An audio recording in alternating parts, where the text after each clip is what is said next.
സാമൂഹികക്ഷേമ pension മുടങ്ങുന്നത് കേന്ദ്രവിഹിതം കിട്ടാത്തതുകൊണ്ടല്ല.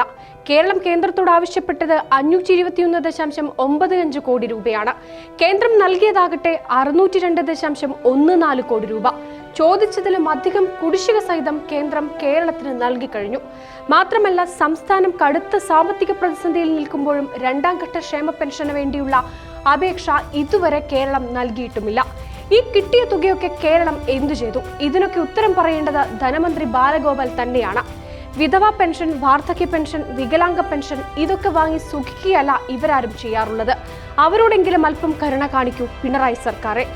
7ാം ശമ്പള പരിഷ്കരണത്തിന്റെ കുടിശ്ശിക ഇനത്തിൽ 750 കോടി കേന്ദ്രം നൽകുന്നില്ലെന്ന സംസ്ഥാന സർക്കാരിന്റെ വാദവും തെറ്റാണ്. 7ാം ശമ്പള പരിഷ്കരണത്തിന്റെ കുടിശ്ശിക ഇനത്തിൽ കിട്ടാനുള്ള തുകയ്ക്കായി അപേക്ഷ നൽകാനുള്ള അവസാന തീയതി 2022 മാർച്ച് 31 കേരളം അപേക്ഷ നൽകിയില്ലെന്ന് മാത്രമല്ല, കേരളം അപേക്ഷ നൽകിയില്ലെന്ന് ഓർമ്മിപ്പിച്ചുകൊണ്ട് കേന്ദ്രം കേരളത്തിന് അയച്ച കത്തിന് പോലും മറുപടി നൽകിയില്ല. ഇതിൽ കൂടുതൽ എന്താണ് കേന്ദ്രത്തിന് ചെയ്യാൻ കഴിയുക? കേരള സർക്കാർ ചെയ്യേണ്ടതൊന്നും ചെയ്യാതെ കേന്ദ്രത്തെ പഴി പറഞ്ഞിട്ട് എന്ത് കാര്യം? പ്രധാനമന്ത്രി മത്സ്യസമ്പദ് യോജന പ്രകാരം ലഭിച്ച 13.286 കോടിയിൽ കേരളം ഇതുവരെ ചെലവിട്ടത് 7855.95 കോടി രൂപ മാത്രമാണ്.